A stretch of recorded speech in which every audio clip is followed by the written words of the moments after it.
I'm Alex. I am the Associate Manager of the Product Support Team. I'm joined today by some of my colleagues, Alex Marden and Alissa. They're also on the ComEx team with me.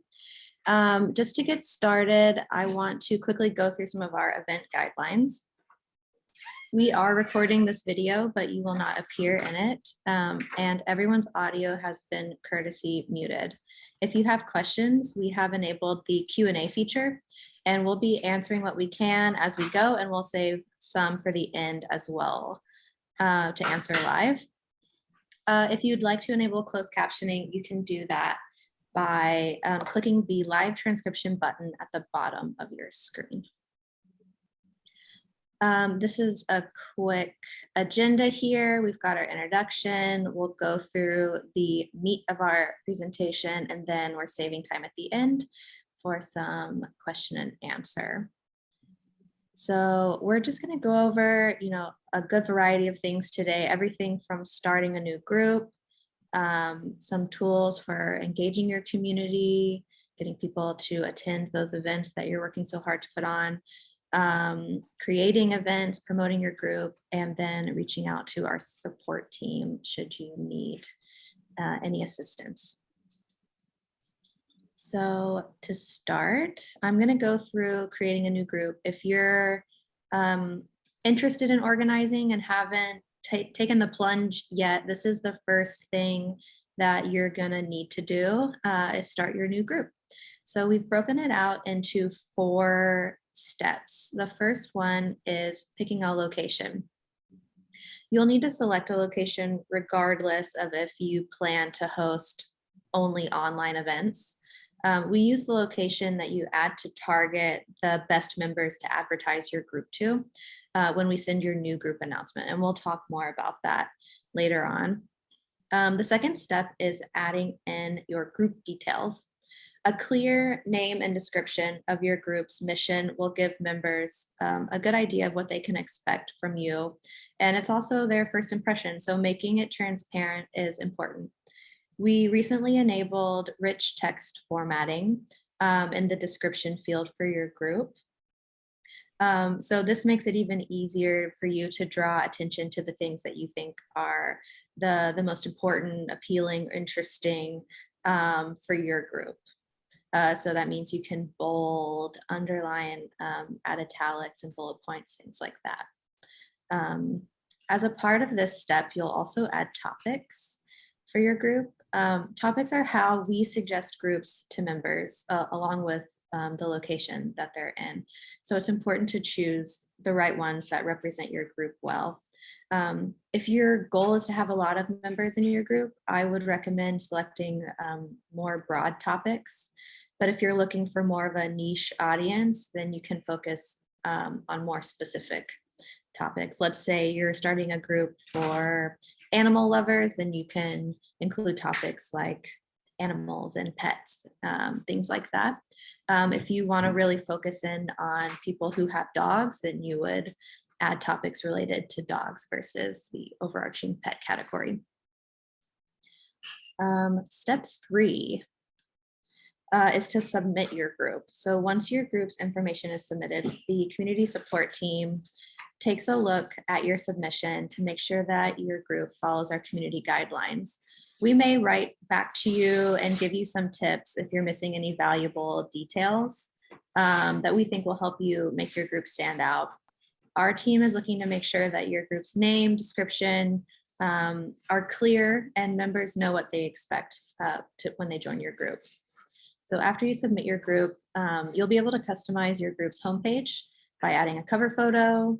You can embed a video. This is a somewhat new feature that was implemented.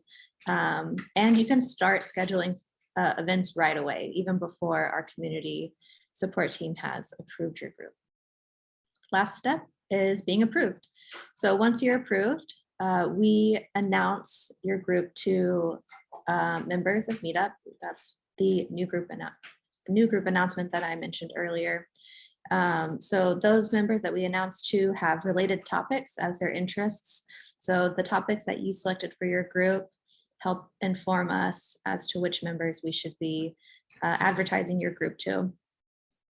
And again, we use your group's location. So we'll pick members that are in the vicinity of the location you chose for your group. If you've already customized your group's homepage and added events, members are even more likely to join your group. So we highly recommend that you get a jump start on doing that. So once you've got your group up and running, you'll probably want to enlist some help managing things. This is where building a leadership team comes into play. I know that when I joined my Meetup group, the organizer picked up on some of my interests and skills and asked me to come on board as a co-organizer to help host events and manage membership. So keep an eye out for members joining your group who may be interested in helping you with that. Alyssa's gonna talk a little bit more about how to build a leadership team now. Hi, my name is Alissa. I am a customer team lead over at Meetup. And as Alex said, she is one of 3 roles that are regarding a leadership team. So just to give you an idea of what a leadership team is, it's a set of people who work together to accomplish a common goal. And for Meetup groups, these members share some responsibilities to manage the group's activities. So this makes it easier for an organizer to manage the group without it being too overwhelming. Another thing that's great about this feature is that it doesn't cost anything else, and members don't need to have to pay for this either. So as you can see on this slide, there are 3 specific roles outside of the organizers that can be assigned to members of your group. And the one thing that I just wanted to point out about these roles is that regardless of the roles that are assigned, anything related to finance or subscription, that is only available to the primary organizer. So, excuse me. So I wanted to share the common duties that all roles share. In particular are the management of group events, which includes messaging attendees or setting up events. But as the tier moves up, so does what the leadership member can access. So you're seeing the image from right to left with the permissions, but I'm sorry, left to right, but I'm gonna go from right to left. So event organizers can only manage attendees and events. Assistant organizers can do that and approve or deny membership if you have that setting enabled. And co-organizers can handle those 2 things, but they can also update group settings. So co-organizer role is similar to what Alex has mentioned. That can be a great asset to your group if you'd like somebody else to take over things that typically you would as an organizer would do. And the animated image that you see on the right is just a preview on how you can assign a role. So you simply go to the member list, find the member that you'd like to update, click on the 3 bars to change the member role, and then choose the role to assign. Very simple. And a notification can be sent to the member to let them know that they've been promoted, to say, if you wish. So going to the next slide, I'm just going to introduce some ideas of how a leadership team can be used. Neil, our cat, is the organizer of the Meetup group All Pets and United. His initial purpose of the group is to share tips to new animal owners and to bond with users who love their human companions. So he started with 12 members. Now he has 60 members. So with that big jump, once he got to know a few other members who attended regularly, he's thinking of setting up some bigger goals. So the latest idea he has is to set up an adoption event with the pet shelter. And these are the select teams that he decided to choose. So Jerry, you can see on the top, he's chosen as a co-org. He initially joined as a member. He found himself contributing to the group with more ideas. And Neil thought it would be a great idea to have a second person helping with some of the responsibilities. Lola was selected, which is the second one, as an assistant organizer when Jerry was out of commission due to surgery. So she's just as reliable as the co-organizer Jerry when managing member concerns, event details, and approving new members. And then Doug, our adorable event organizer, last one below. He is actually an event planner outside of Meetup, but Jerry, he actually was aware of venues that would be willing to host the group's events. And because he has additional experience working for some nonprofit organizations, he was able to spare the time to create the events after discussing the ideas with the rest of the team. So this is kind of a little bit of an example, but once you get to know your new members, you can kind of find some interesting things about them that may actually have them be a part of your leadership team. So hopefully that'll give you an idea of what you can use these roles for. And I wanted to just share a bonus role that's available without actually giving members that much power when it comes to organizing certain things for a group. So next slide, please. So this is the event host role. You can use this for active members. It's a temporary role. What you can do is make the member a one-time event host if there's a need for it. So the reason for this role, it's a great idea if you'd like somebody to manage this event, but only temporarily, and you don't have to assign them to a leadership team. So they can make any changes or updates to that specific event if needed. And that would be a good way to test to see also if you want to have that person on board in the future to do more responsibilities. So in conclusion for the leadership team, just remember that it's not permanent, it's completely optional. And based on your group and the mission, you may assign a few roles or none at all. But you'll find this in time as you get to know your members. That will actually segue to our next feature called Engaging Your Community. I have a couple of pointers that you can use to keep your group active and growing. So we're going to go over these 3 engagement tools that are within Meetup. We have group communications, group discussions, and photo albums.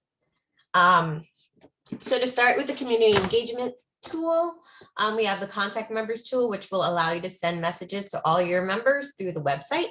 And when sending that message, you can add an image, you can modify your font, and you can include hyperlinks. This will to help express in detail about what you'd like to share with your members. Multiple options can be found on the right-hand side. It just depends on the activity. Like, for example, you want to message a certain group of members that haven't RSVP to an event that you're hosting to give them a reminder. You can contact leadership team members. You can also create your own custom list. All depends on what you want your messages to be sent, what purposes that they need to be sent for. The next tool is called the mailing list. We have 2 special email addresses for your Meetup group. It uses your group's name by default. You can modify the email address. So the examples are showing up here. You can also use your personal email account that is linked to your organizer account to send messages directly to the mailing list addresses. They must be enabled for it to be done, but that's a cool option to do if you want to send it without logging into your Meetup account. So some of the best ways to use this tool, what I thought would be cool is, for example, sending a bi-weekly monthly newsletter to share a brief rundown of maybe your upcoming events. Maybe you could share like specific feedback that you may receive from a member from a last event to just give members who may have not being ready to join an event yet. They'll have a preview of what's been going on, and then they may be convinced to actually join an event in the future. So I just wanted to share an example of an email that was sent out using this tool. You could see on the left-hand side, I've entered pictures, text, I've highlighted some links in this. And then when I send the email on the right, this is how it looks when it's displayed to the member. So hopefully that will give you kind of an idea of what it looks like. And if you want to use that feature, that you can. The next feature that I have here is discussions.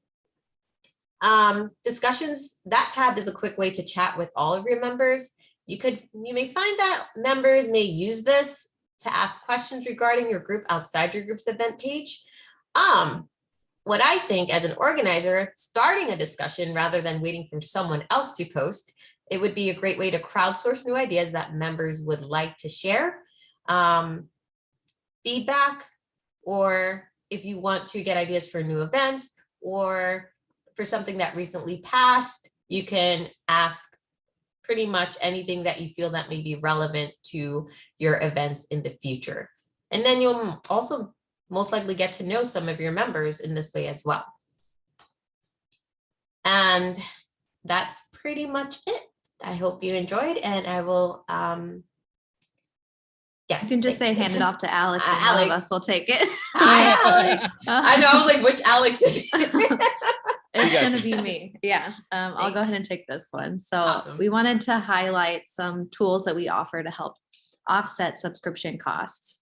So we know that starting a group on Meetup isn't free, but we do offer some of these tools to offset the cost. So the first one I'm going to talk about is membership dues.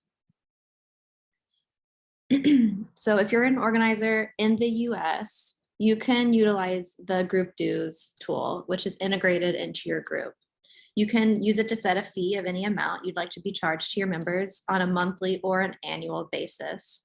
All members will start with a free trial, so that gives them time to test out the group and get their payment method set up. And then you'll be able to track members who have paid on your member list. And then members who don't pay will get automatic reminders, and eventually they'll be removed from your group and placed into a pending tab on your member list. You can see who's not paid and been removed. Members on the pending list will be prompted to pay dues before rejoining the group. And you can always scan this QR code here for more information on group dues. Event fees is available both for the US and our international organizers. So if you don't want to use membership dues, event fees are a great way to recoup some of the expenses associated with putting on events. When setting up an event, you'll have the option to charge fees via PayPal. This means that members will have to pay the fee before they can RSVP. So that's built into the RSVP process. You also have an option to accept cash or Venmo payment. This would include any payment that is off of the Meetup platform. So a member would RSVP to your event, and then they would pay you either at the event, or you would arrange some other way for them to pay you. Again, another QR code for more information if you're interested on using event fees. And lastly, we have a brand new tool that will be launching very soon, which enables you to turn on a fundraising option for your groups. And you can collect voluntary donations from your members. This has been a really highly requested feature. So we are really excited to have it almost ready for you to use. So with this tool, organizers can see who has donated, they can adjust fundraiser financial goals, and they can arrange to have the funds automatically deposited into their bank account. The way it works is that members will be invited to give or donate on the group page, on event pages, and they'll be prompted after they RSVP and after the event ends. If you would prefer not to prompt for some of your events for people to donate, you can disable that giving prompt for a specific event. If you don't want to fundraise at all, that's totally fine. As with all of these tools I've talked about, they're all optional, so totally up to you if you want to use it or not. And with that, I'll hand it off to other Alex. Hello, hello. So we're talking about various ways to keep in touch with your members and to engage them and offset your costs. One of the more common questions we get is how to share your group and your events and attract more people into attending. So we're going to take some time to talk about promoting your group and your events. We have quite a few automated tools for sending out announcements and notifying interested members in your area based on the topics that you place in your group when you first create the group, and those are always manageable after they've already been published as well. We match those topics to interests that individual members place in their profile. And we also use the keywords in your group and event titles and your descriptions in order to surface them on find pages. So if somebody searches for a particular keyword, if they're looking for bicycling events and they search for bicycle on the find page, they're going to be likely to find your specific event based on the keywords that you make available. Another really common way to promote your group and your events is to share them on social media. We have options both in your group settings and in your personal profile settings to link your account to Facebook, Instagram, Twitter, and LinkedIn. So if you're not immediately finding the community you're looking for on Meetup itself, you can start trying to attract people from outside of our immediate sphere of members, and we've got millions, but there's always more people who might be interested in the specific kind of events you are looking for. We've got shareable links available on both desktop and mobile that make it very easy to connect with your platforms and share these events. And last but not least, we recommend, especially if you're starting a group new and you're building your community from scratch, a really useful tool that we found is by hosting a Bring a Friend event. And what we mean by that is hosting an event that's specifically for the purpose of attracting new members and allowing them to bring someone that they already know along with them. The benefit of this is new attendees, people who've never attended an event from your group before, might feel more comfortable if there's someone that they already know is going to be there. And you never know if that guest that they are bringing along is also going to be interested in the topic or the themes of your group, and they'll want to join, become a regular part of your community as well. So now that we've spoken about a really popular kind of event to attract those attendees, let's talk about like the real bread and butter of Meetup itself, the most important part, which is hosting events and how you create them. One of our key principles of Meetup is that it's not just about creating a group and hosting an event online. It's that you want to have these specific moments where you get to connect with people, and the events are the ways to do that. We've recently launched a new app, the Meetup for Organizers app.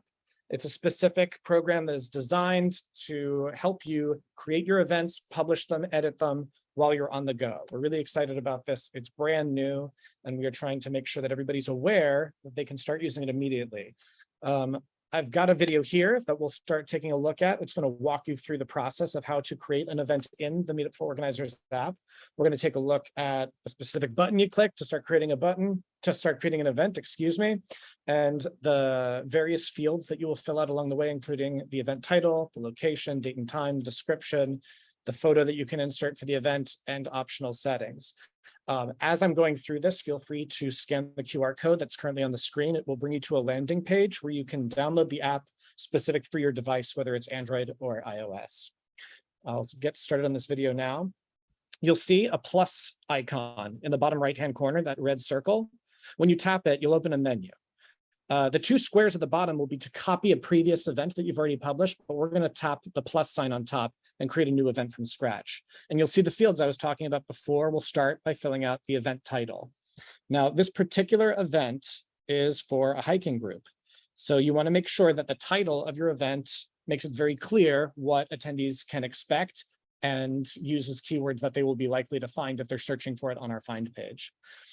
We have options for your event location. You can either host an in-person or an online event. And if you tap online, there's a space for you to insert a link to like a Zoom call or any other kind of video conference. Because this is an in-person event, because it's a hike, we'll use an in-person address. And you can see here, you can drag the map pin to highlight a specific location where your members can expect to meet. There's also a field where you can provide more specific written instructions to help people find you when they arrive.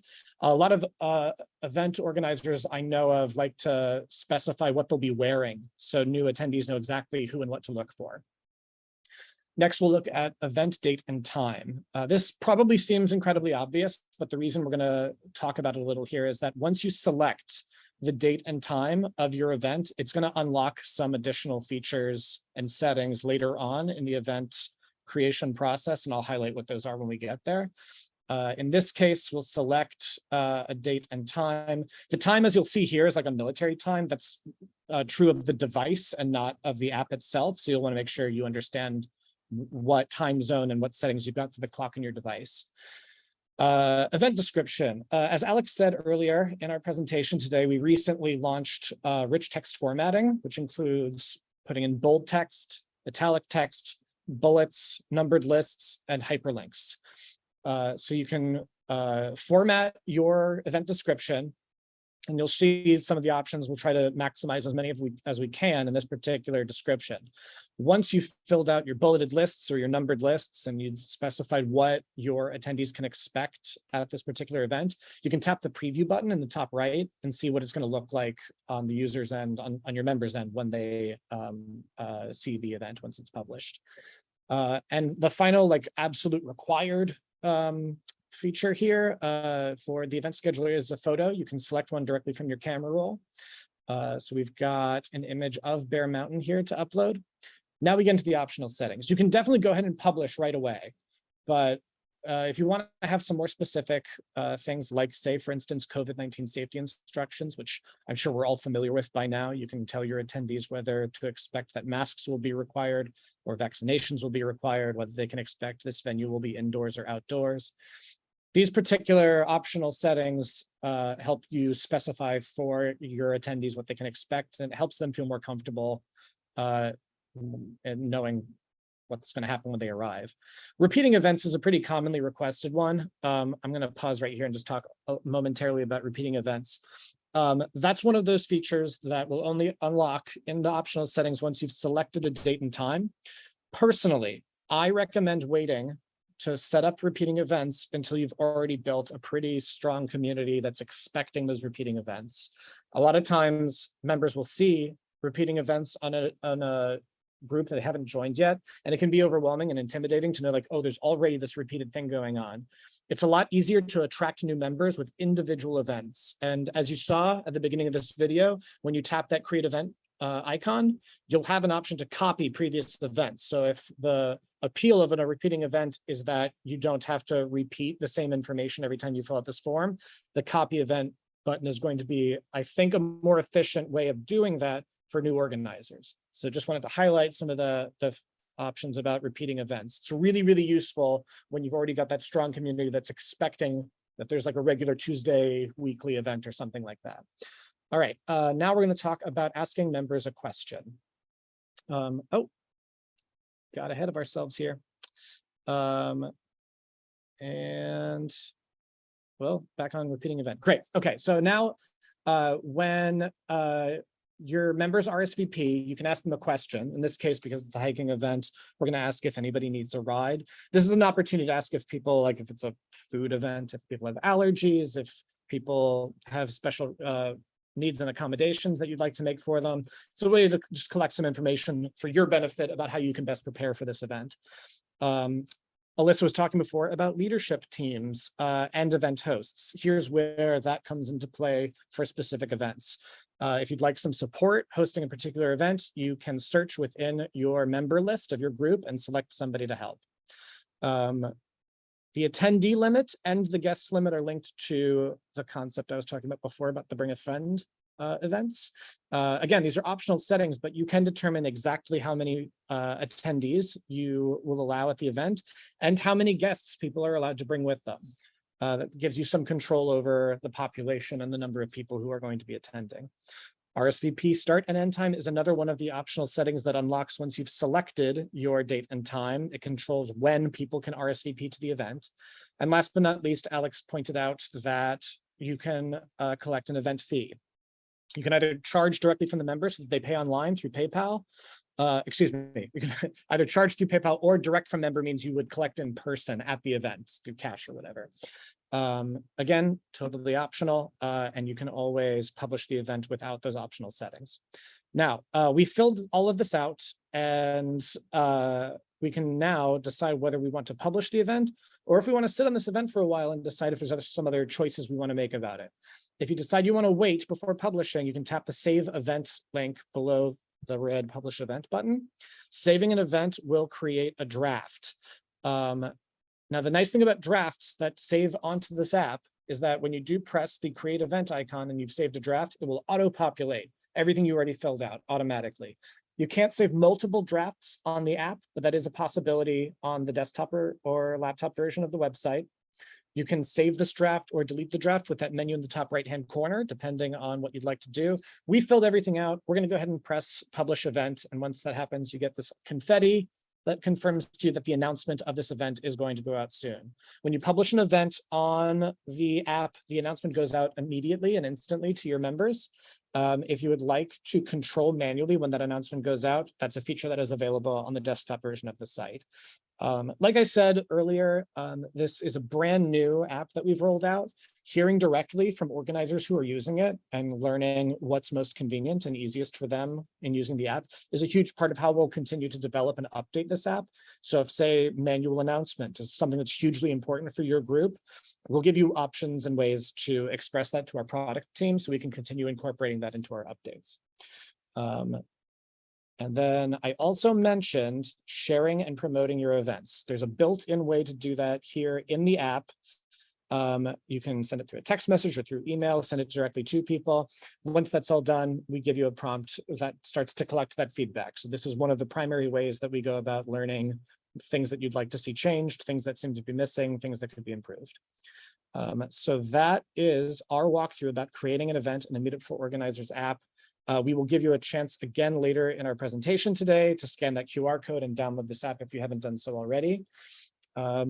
Next, we're going to talk about some new features we just rolled out to facilitate hosting some of those events, one of which is the meet and greet template.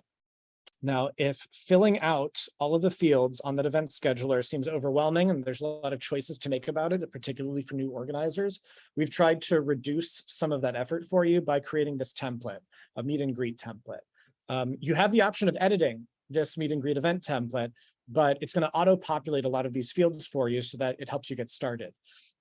We anticipate this is most useful for new organizers, but even if you've been hosting your group for a long time, you've got access to this meet and greet template, and it can be a way to like reactivate interest in your group, attract new attendees, and perhaps launch your existing community into a richer and healthier size. The next event is the next feature is highly requested.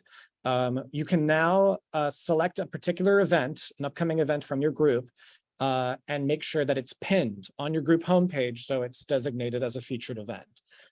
This helps attract, if there's a particular upcoming event in the future that you want to make sure people are aware about and start accumulating some of those RSVPs. It's also very useful when new members check out your group homepage to see that like nicely highlighted event. It gives them a stronger sense about what to expect. Always really important to do that when you're trying to bring in new members into your group. And last but not least, we have a new Zoom integration in the event scheduler.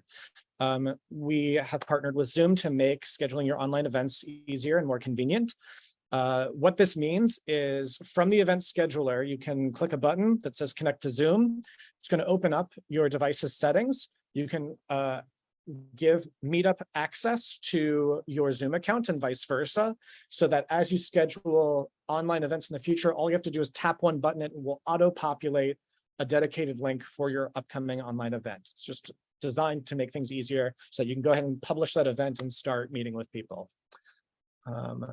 All right, last but not least in this section, I want to talk about our organizer Discord community. Discord, if you're not familiar with it, is an online communications platform. And we are starting to build a community of existing organizers, people who are really using Meetup and really building their groups online. It's one of the most valuable resources that we have as Meetup is that we can get you in touch with people who are doing the work. They can give you real tips on what's working for them, warnings about some of the pitfalls maybe that they've encountered as they're building their groups, helps give you ideas about events to host, ideas about how to stay in touch with your members and communicate with them. If you're interested in joining this organizer Discord community, this QR code is a way to get started, and will allow you to do that. We welcome you to join us. Going to move on now. Okay, one of the crucial parts of these particular events that we host, these online events that we host, showing you how to walk through Meetup and setting things up, is that we are here from the support team to walk you through it and make it easier for you. And we want to make sure that we are available to you if you do have questions about how to use Meetup. We've got 4 QR codes on the screen right now. These are specialized links that will get you in touch with a particular team that is ready to help you. If you have requests for features that you would like to see included on Meetup, you'll want the product feature request form on the top left. If all you want is just to stay up to date as we launch new features and announce things that are upcoming, our product updates is going to be the best way to do that. If you just have a general question about how to navigate or use Meetup, our help center has a wealth of articles and information that are designed to walk you through some of your general questions. And let's say you have a more specific question, that something seems to have gone wrong. You think that you've detected a bug on Meetup, something is crashing, you're getting an error message when you don't think you should be. The QR code in the bottom right will help you submit a direct request to our troubleshooting team so that you can report that bug and we can get started on investigating it for you right away. I'm going to come back to this screen when we take a look at our Q&A questions, so that we'll make sure that this stays up for everybody. But first, like I said, we want to make sure you get a chance to download the Meetup for Organizers app if you haven't done so already. The screenshots here will give you a glimpse about what the app looks like as opposed to the existing app, which we're now specifying is for members. Again, this QR code will bring you to the landing page where you can download the Organizer app version that is specific to your device. And I believe that brings us to our handy dandy Q&A portion of the evening. I believe we've been collecting questions from our Q&A chat. If you do have additional questions that have come up during the presentation, please feel free to continue posting them in our Q&A chat, and we will start going through them and see what we can do to answer them for you.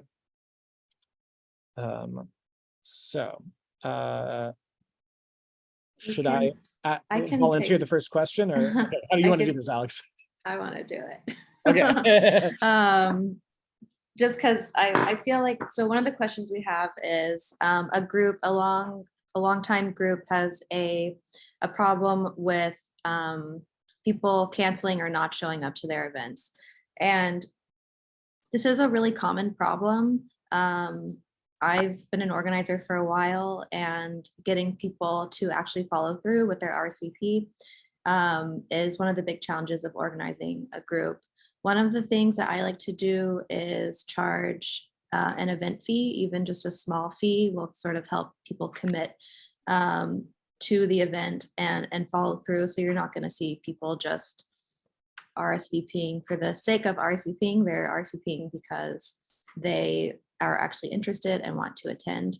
I also think taking some matters into your own hands and sending a personal reminder is always a good idea, and using that contact numbers tool that Alissa talked about before. We do send out automatic event reminders, but having a quick note from the organizer or the event host goes a long way for attendees that are planning to come.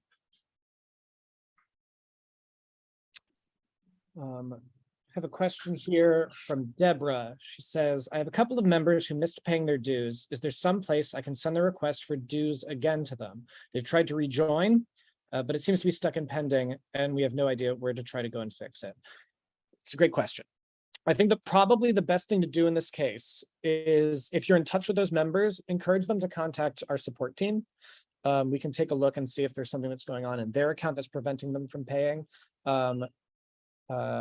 Do you have any other tips on refreshing those dues, Alex? I think that's the primary way that we help with that, right? Yeah, it sounds like something's not working quite right in that scenario, and the best thing to do would be to reach out to us.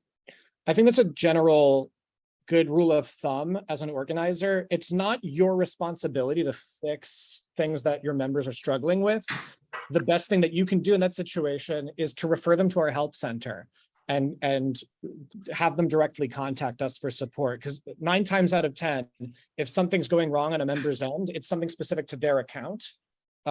We can always work with them over email, investigate what's going on in their account, get it fixed for them so that they can get back to attending your events and being part of your community. Got a question here from Tim saying, how do we use the same Zoom event across multiple group events? Should we use repeating events? A repeating event can be useful if you've got the same Zoom link that you want to use at different points in time. If I'm reading this question correctly, it sounds like you'd like to use the same Zoom event across the same events being hosted in multiple groups at once, which is a feature that we offer through Meetup Pro, which is a specific subscription level that we offer. With Pro, you get to host more than 3 groups, but you're paying per group. We've been talking primarily today about features available on the core subscription level of Meetup. The nice thing about network events is that you can host those multiple events at once internationally, and you can use one Zoom link in each of those events. It's a nice way of unifying your community if you've got like satellite branches all around. Otherwise, if I've misinterpreted and you're talking about using the same Zoom link multiple times, I believe even if you copy a previous individual event, it would copy the Zoom link into it. It does not actually, but but Zoom links do expire after that instance of the meeting has happened, unless you enable the feature in Zoom to have it sort of last forever, which is totally possible. You'll just have to go into your Zoom preferences and adjust that. And I'm sure that there's a lot of resources in Zoom's Help Center where you can find out exactly how to do that. Which leads us into the next question, actually. We got a question from Debbie who asked, Zoom charges you if you have more than 1 guest in your room. If we connect our Zoom account to Meetup, do we get charged for group online meetings, or does Meetup cover that charge? Unfortunately, Meetup does not cover that charge. It's a specific charge that's coming from Zoom. So as Alex said, if you contact Zoom directly, you can probably manage your account with them and see if there's a different tier, a different kind of account you can run with Zoom so that you can host multiple guests at once. It's also possible that you might know somebody who has sort of like a higher tier Zoom account and they'd be willing to share with you. That's where having that leadership team really comes in handy, or having another event host. Asking around within your immediate group and seeing what resources are available to help you host these events, hugely useful idea. It's a nice way of building community too, because it helps everybody else in your group feel like they're more invested in part of helping your group succeed. Got another question for me, Alex? Let's see, the next one here is, what's the difference between posting an event on the Meetup app and the Meetup Organizer app? So the Organizer app is a brand new app. It has many of the features that the Meetup app has, but it's dedicated simply just for organizers to manage, edit, create events. It doesn't have all of the features yet that the regular app has, but it also does have some features that are exclusive to it that the regular app does not have. For example, adding an event fee is something that you can do on the Organizer app, but not on the standard app. Anything else to add there, Alex? Yeah, event fees right now is the primary like attraction of creating an event with the Meetup for Organizers app, and it was a hugely requested thing. So we're really glad that we're finally able to offer that for people.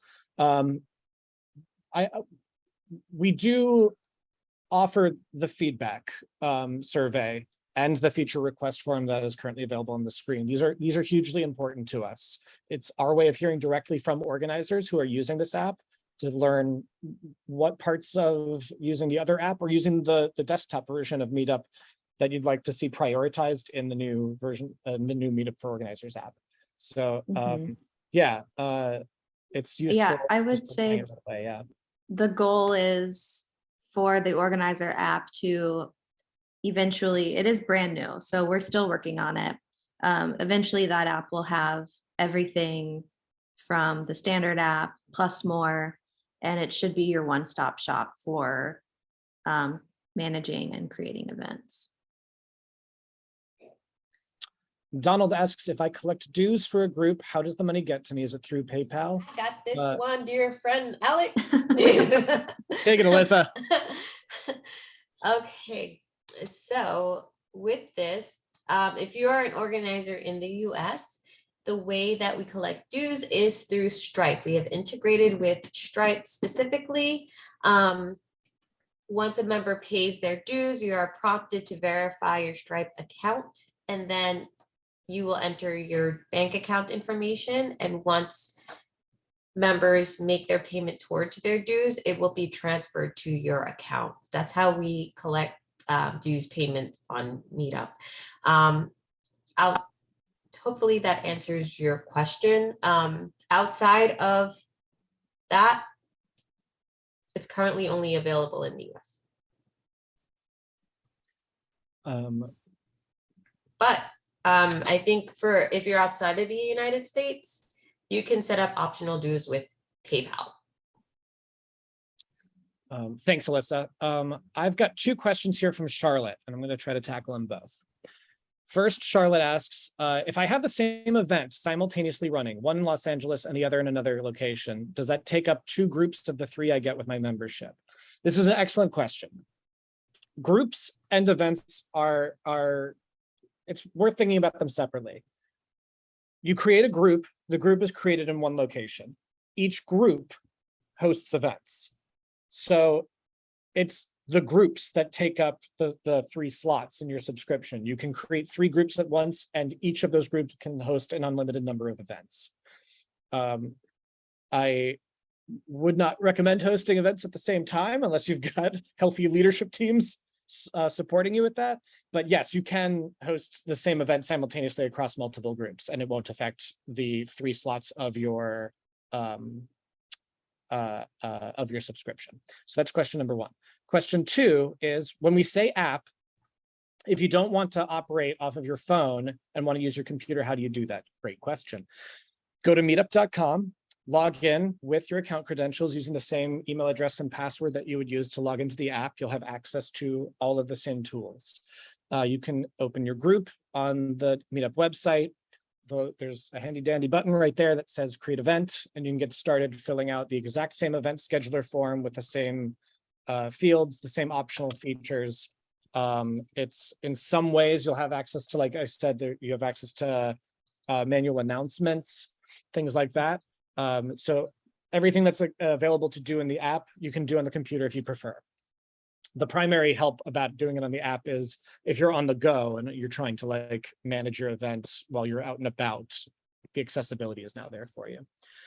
All right, I've got another question from It's Not XO, who says they missed the new featured event and asks if we can go over that again briefly. I am happy to. Rewound in our presentation today to give you a look at this. Right now, this image is just showing you how it's ultimately going to look on the group homepage. You can select which event to feature. Once it's published, there's a drop-down menu on the event homepage itself where you can manage settings for that event, and you can select it as your featured event. Once you do so, it pins that one event to your group homepage so that anyone who visits your group homepage will see a particular event highlighted above the other upcoming events you may have scheduled. All right, back to our support slide here.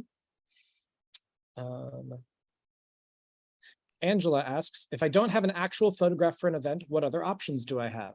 It's another great question. There's a lot of royalty-free photograph websites you can look up, or you can just search on Google Image for a keyword and see if you can find an image that suits your particular event. It doesn't have to be a personal photo of yours. And you may find that once you do start hosting events, and if people start taking pictures, you'll accumulate those photos and you'll be able to add them as featured photos for your upcoming events. Did you have another thought about that? Alex, did I see you about to say something? Oh, no, I was just gonna take the question if you didn't, Cool. if you were tired of talking. I think that's a great answer. Also on desktop or laptop on the website, it's not required that you add a photo, although we do highly recommend that you do, just because it makes the event more enticing. And Yeah. you know, when people are scrolling through, you know, the search or the find page, they're going to be drawn to those events with a nice photo that sort of is descriptive of what the event will be like. Let's see, we have one more question, I think. Oh, we have a few more. Two more Okay. questions. Yeah. Okay, another one about member dues, asking why dues collection has to be via PayPal because of the fees and other transaction fees that PayPal takes. The integrated dues feature that we offer is through Stripe, and it is available to US organizers, groups in the US only at this time. So we don't do PayPal dues for everyone. Alissa mentioned that you can set up voluntary dues through PayPal if you're outside of the US, and that's something you would need to write into our support team to help you out with. I would recommend doing some kind of event fee or off-platform payment versus PayPal in that way, just because, as you said, Dan, they are taking a commission for each of those transactions. And, you know, over time, it would be great if Meetup offered that for international organizers and groups. So feel free to submit a product feedback or feature request idea in the feature request form that we have up here. Rachel asks, I've had to modify my membership to evolve the group focus. It seems tricky though, because I'm not sure if it then changes the previous questions in older members' profile pages, which would then be confusing because the answers don't correspond. This is a great question. Yes, when you change the focus of your group, it will not update the answers that your members placed in their member profiles. So if you, especially if you're changing the questions themselves. So 2 solutions for that I can think of. One is making sure that you have a really healthy line of communication with your members, that you are telling them beforehand of the change, helping them prepare for these new questions that are coming along, making sure that they're ready to log back into their account and answer the new questions that are available in their profile. They've got the access to do that if they know to do it. So, and that's another great opportunity to continue engaging with your community, getting them involved, making sure that you're hearing what they need from your group as well and how you can tailor your events to suit them. So that's one thing, healthy line of communication. The second is if, I don't know the size of your group, but if it is a large, healthy group already, and the impact is going to be on like a large portion of your member base, it might be worth considering starting a new group. And I know that might sound like a lot of work, but this is why I'm recommending it. We only do the new group announcement once, right when it's new. And the benefit of starting a new group is that you will get that automated new group announcement for anyone who has joined Meetup since you created your group. Anyone who's put in that interest that you've got in your topics, if you want to jumpstart a new community organized around like a new focus, then creating a new group, I would think is actually probably the best way to do that. And it would sidestep this issue of confusion on the member profile pages, because then it's a new group and they'd be answering the questions for the first time. It's yeah, and that's a judgment call. I think each organizer is going to have to decide for themselves and for their community if creating a new group is the right choice for them.